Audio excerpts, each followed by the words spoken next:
Hello, and welcome to this episode of Own the Journey, where we are interviewing amazing people from around the country and around the world and sharing their wisdom with you. And today we get the distinct pleasure of interviewing Mr. Brendan Welch, who is an author, a CEO, and all things marketing. So super excited to talk. Distinct pleasure to be here. Thank you so much for having me. Yeah, absolutely. So for those that don't know you and your history, just give us a little bit about how you landed in your world. I know you have kind of a fun family story about Fun family story. So I grew up in family business and, watched my dad build a couple successful businesses. By the time I was 18, 19, I was the marketing and sales guy because that's what I wanted to do and he didn't want to do it. And everything was great, honestly. Then we started kind of a new venture and right at the perfect exact wrong time. And that was the 07-08 crisis we all know about, and went through an experience of a very heavily invested business that we were involved in at the exact wrong time and trying to save it with marketing. And as a young punk, didn't know any better, and I spent a lot of money on marketing, and none of it worked. And we ended up virtually going bankrupt, and a really, really big, awesome thing became my family almost losing everything we had overnight. Wow. A business we built over 20 years. And it made me mad that marketing didn't work. And I probably wanted to give up on it at the time, but for no good reason, I landed in marketing sales. I didn't have anything else better to do. And kind of realized some of the reasons that I had failed and kind of spun that into an experience / solution / a continual experiment about how to make it work. Accidentally found a few things that work really well when you do them in the right order. And that kind of led me into starting a consulting and marketing agency for family-owned businesses across America. So that is awesome.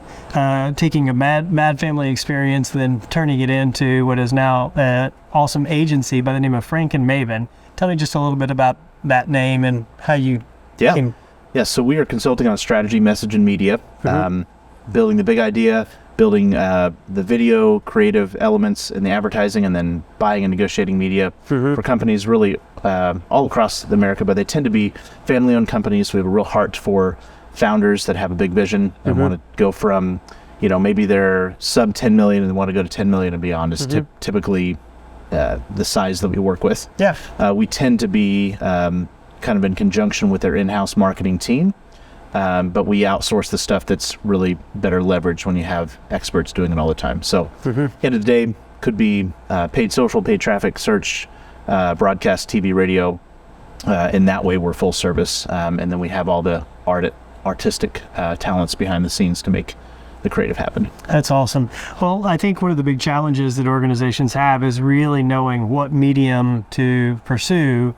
It's always the first question. Yeah, I mean, there's so many companies that waste, as you've learned the hard way, hundreds of thousands or tens of thousands of dollars on the pray and spray method of marketing versus getting a targeted approach to it. How do you help organizations to identify that niche? Yeah, that's our origin story.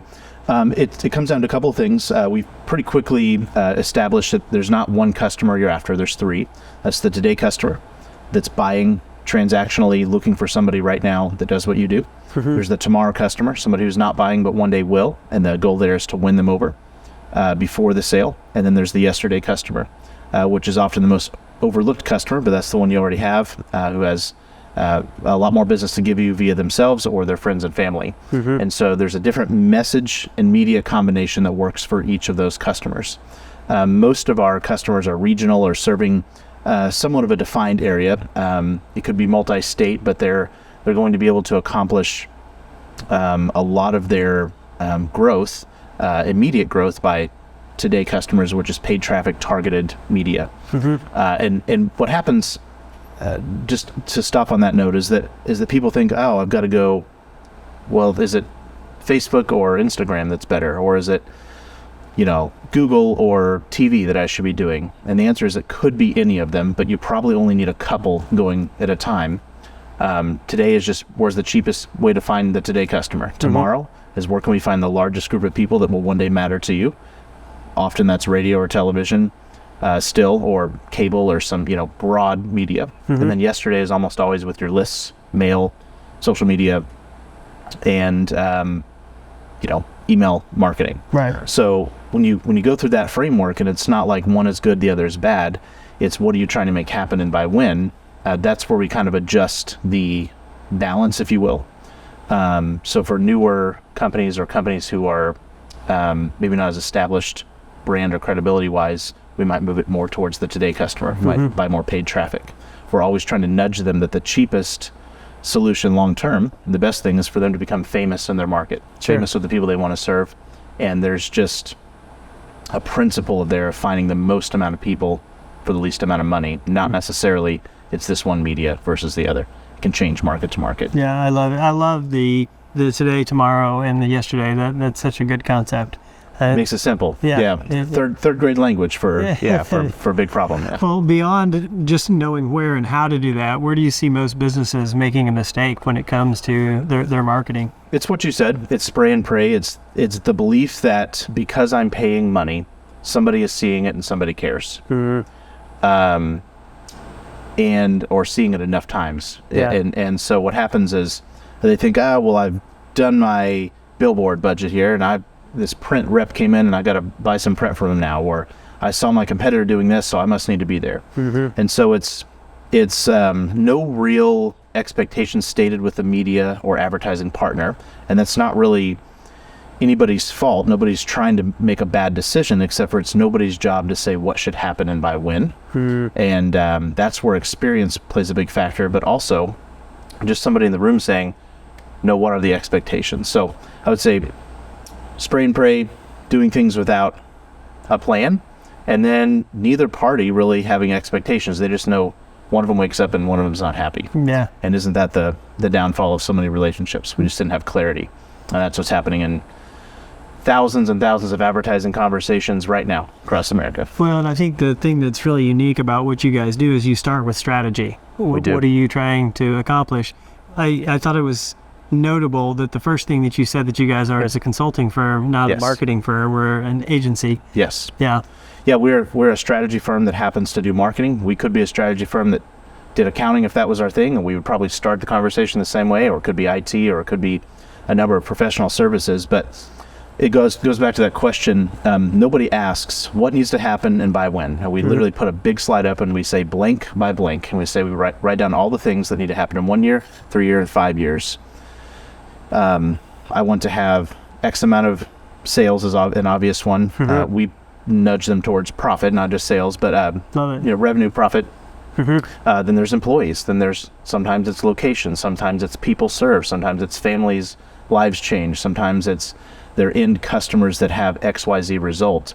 And it's amazing how quickly entrepreneurs get sucked under. And you're in that moment, just by asking them a 3-word equation, blank by blank, you're taking them back to the very roots of their passion. And it's an emotional experience. And sometimes we have to prod them, no, go a little deeper. For us, we will disengage or completely opt out if that does not become clear what they're trying to make happen. Yeah. Advice to marketing people, more people need to do that. More people need to walk away and say, no, I'm not here to vend you a client. Yeah. I'm not here to be a vending machine. That's possible with a certain number of steps. But if I don't know what you're trying to make happen, I have no business helping you. So first step is blank by blank, business outcomes. You talk about that in your book at length, and I love the language you use in there. The second is vision, values, and vows. We're looking for the heart of the company.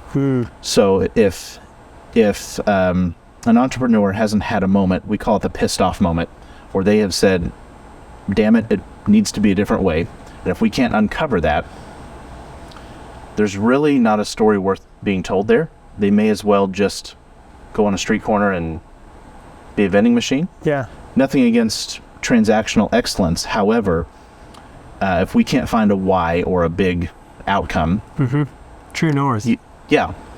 We're storytellers. We're taking the heart of something and making it bigger and more well known. If there's not a heart like that, advertising isn't your problem, or is it your next step?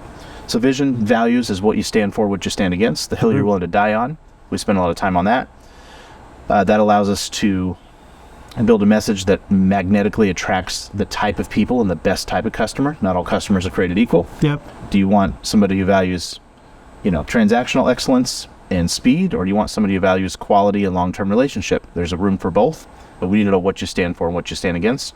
And then vows, these are specific product guarantees. What will you do about it? I want this world. I believe in this, and therefore I will do this. I will vow to my customer as if it is a customer-client marriage. And so we treat it very much like courtship. And then it's just that's strategy for us. Yeah. Very clear. There's a number of steps we go through that, a number of questions we can throw when it doesn't just flow like magic. But we're trying to get to the heart of that. Once we have that, we believe we're capable of then going to the message stage, which is, who is your customer? What are their needs, pains, hopes, fears? How does your product specifically satisfy each one of those needs, pains, hopes, fears? And what's the most reasonable next step? And the last thing is media, which we kind of talked about, which is just where is the best and most efficient place to put that message that your most ideal customer will see and do something about it. Yeah, I love all of that, man. There's a lot to unpack in all of those kind of things. So the dreams, hopes, pains, hopes, fears. Needs, pains, hopes, fears. Okay. I love all of that, because I think what you're really getting to are the triggers that drive somebody to purchase and the promises that you're making as a part of that brand. And I think that there's a big challenge for small business owners, that they really haven't gotten to the point that they understand exactly what they're promising and how they're differentiating themselves in the marketplace. And so your methodology and the talk track that you're walking people through really resonates. I think it's fantastic. Yeah, it's a structure. We have a core belief is clarity over creativity. And a lot of times when you get very talented, well-meaning artists involved, it goes straight to creativity. And oftentimes when you get a enthusiastic business owner or marketing manager involved, it goes to creativity and the cute, funny, slick look, feel of the ad, and not the substance and what the customer actually needs to hear. Yeah, that's big so mistake. Good. Yeah. I might replace my first big mistake with that. There's a close second, at least. Yeah, fantastic. Well, I think on that note, though, one of the things that you shared with me in a separate conversation is how you've had to walk away from some businesses because they didn't align in some way. When, as a small business owner, do you fire a client? It's a good question. For us, it would come down to values. That shows up in a number of ways. Our craft, if our way of demanding a heart, demanding a why, demanding a clear goal is not in line with their, what we might call twitchy thinking, but to each their own, we're just not a good fit. And we're not $100 bill. Not everybody's going to love us. And we know that. And it's really the first 2 or 3 conversations are we a good fit? And we do that in the lens of, is what you want something we believe we're capable of doing? So that would be number one. That tends to make relationships very good. And I don't think we, these days we run into many that we don't have prosperous relationships with. There have been a handful of times where you're just blindsided by a value that you just didn't know existed in the client, and you see their true colors. And that's a walk away moment. This doesn't happen anymore, but we've had situations where, as the CEO, you get a different treatment than your people sometimes. And when they don't treat our people with the respect, that's a non-negotiable. That's an immediate out for us. Other than that, I would say call the shot before you waste money. That's a belief of ours. If we thought we could do something and we just can't, I can't think of a recent time that's happened, but we have a pretty strong conviction of get out, opt out, call the shot before it happens. I love it. Well, and I think it earns you a lot of credibility, because there's so many organizations that overpromise and underdeliver. What you're talking about is, if you see it's heading down that path, be honest with the customer up front. Like, hey, we realize that this is not what we can do. It's too big of a deal, or there's a better way for you to get the outcome. It's often not the size. It's a marketing condition. It's something you learned about their delivery. Sometimes it's an internal problem they have delivering. And sometimes you got to be like, hey, here's a reality we're seeing. We can deliver you hundreds of leads and you guys just aren't producing. This isn't going to end up profitable. There's a lot of scenarios where you would just want to either reset expectations or say, we're not the partner. And frankly, a lot of agencies get a bad rap simply because they're afraid to tell the truth. Mm-hmm. We can talk about it later, but that's the first name in our agency name. Number one value is Frank. Frank. Yeah. Say what needs to be said, even if you don't want to hear it. Yeah, I love it. Yeah. We don't want to hear it, but it's better than. Well, sometimes pretending no is the right answer. Yep. I mean, and that's a good thing. So I think that it's really powerful. When you talked about how you have had situations where a customer didn't treat your people the same, and you've had to have those what I call courageous conversations. And so we've had that in our organization. It's never fun, but nobody likes an asshole. I mean, that's the real deal. And if the client is being that way to your people, I think if you don't deal with that head on because you need the business, then you lose credibility. Would you agree with that? Yeah. You absolutely lose credibility, and your people are the most important part of that equation. Mm-hmm. First step is make sure it's all true, and make sure there's not a misunderstanding. Sometimes it can be a tone, which it isn't always an excuse, but sometimes it can be resolved. But when they're just flat out, not respecting the relationship there, and it's not a human equation, that's easy. And you.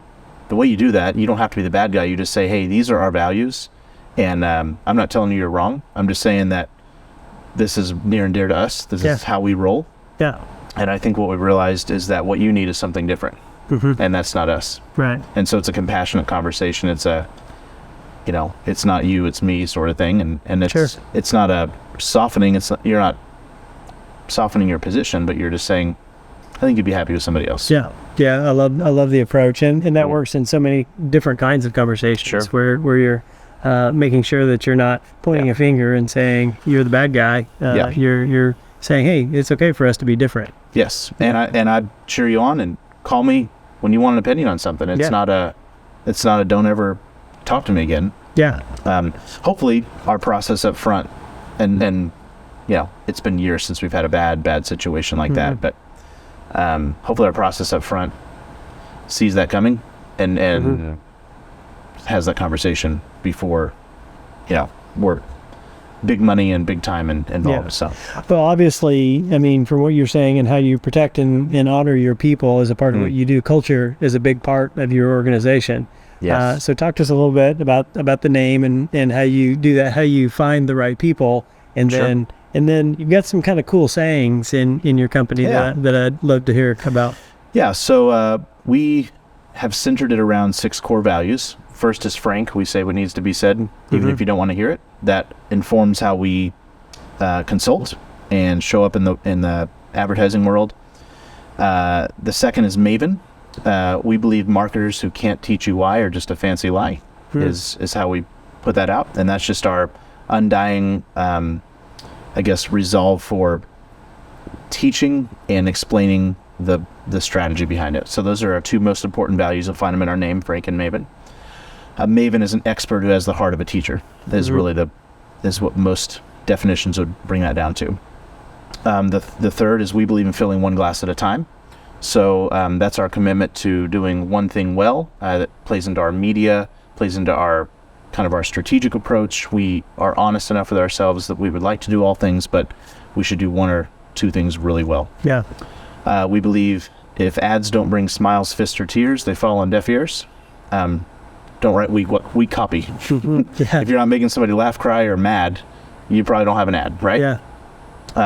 The 5th is if we're not growing you, we're using you, and that is both our attitude towards employees. So if you aren't growing here, why? That's really central to our purpose is growing both team members and clients. And then of course that plays into the marketing side of things. If we aren't growing your company or pushing you towards that blank by blank, then we're using you, and that's not a good equation. We don't want to be users. No shade on you if that's your thing. If you're just transactional busy work, that's great. Sure. That's just not us. I stole that from David Turner, by the way. I have to give him credit. We had a different way of saying it before, but he said it, and I was immediately like, that's something I'm borrowing. Yeah. So, trademark Dave Turner. And then the last one is friendships are forged around fires and food. So that's just our commitment to have fun. And we have a ritual at our office where for birthdays, we have a big green egg and we grill and we cook for people, and we do that as often as we can for our clients. And it's just an attitude that if we don't have space in our work life to have fun and fellowship, and for us that's good food, we have a lot of foodies. Yeah. It could be a different thing, if it could be ping pong for you or whatever, but that's our language, my language, as you can see, and that's just our reminder to have fun. I love all those. And when it comes to your team, it's obvious just because of the talent that you have and the tenure you have in your organization that we're blessed for sure. You've got some great folks around you. Yeah. We are always learning, and we're always, especially the environment now. I feel like the world is demanding you to move faster than you want to, or you should. And so we try to remember who we are weekly. We have some weekly rituals that we say those things out loud in a round robin. And it's sounds woo-woo, it can sound cheesy, but when you do them for long enough, they become habit, and then it kind of becomes the character of your company. So, I think my takeaway for that is just have values that aren't cliche. Take the time to chisel them to things that are actually going to show up in actionable things that people can see, and they go, oh, they say that and they do it. Yes. Not just, we believe in integrity. Well, when do you see that? Yeah. Things that can be remembered later and say, well, I saw Tom acting out one of our values this week, and that was awesome. Yeah. I love that. And I think celebrating those values, I mean, whether you're actually calling somebody out and doing that or not in a specific environment, I think it's something that we've learned as an organization that when you're giving somebody praise or appreciation, if you tie it back to those core values, then it continues to help perpetuate it inside the organization. Absolutely. Yeah. If your values existed in a strategic meeting 6 months ago, or worse, probably 12, 18, 24 months ago, they're not your values. Yeah, exactly. If they're just on your wall and they're not recognizable or actionable. So how did you get to the point where they weren't theory and they were a part of the culture? I think that's the thing that so many business owners try and fail. I would give a ton of credit to Roy Williams for teaching us and pushing us to be specific with those. He's the founder of Wizard of Ads. In the early 2000s and 90s, he was very famous. He's sort of our avatar consultant, but he just gave us some really good advice on that. Wizardacademy.org has a great video at wizardacademy.org/we-believe.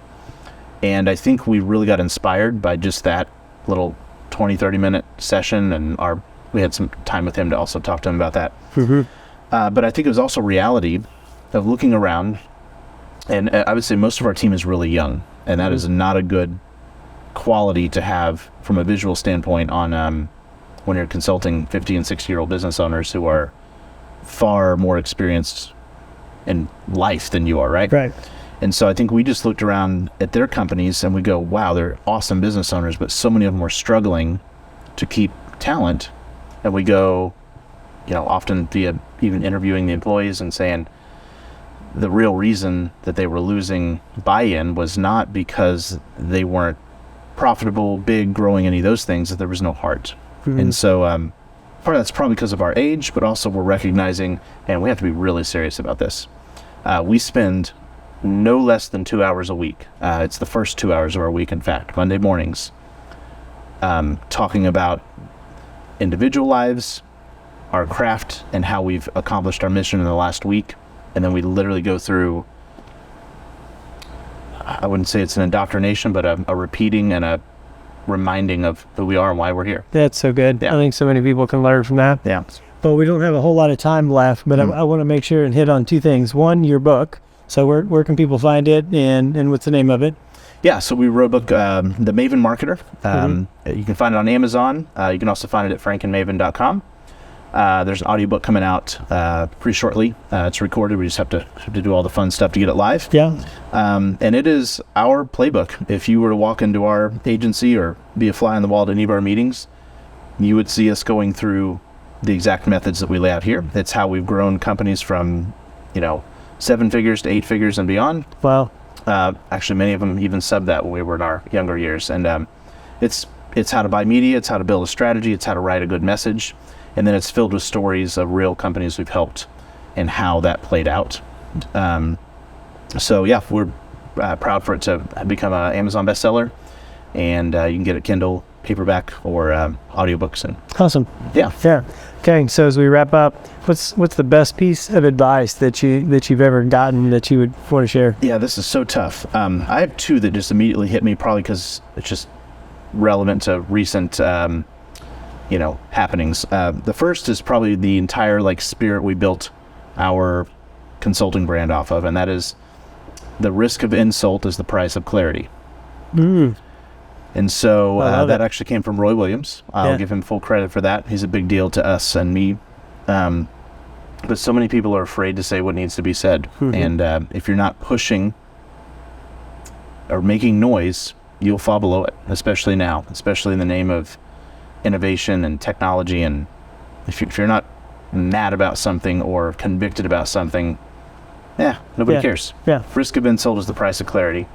And the second is just timely. I think we're all going through what's going to happen next.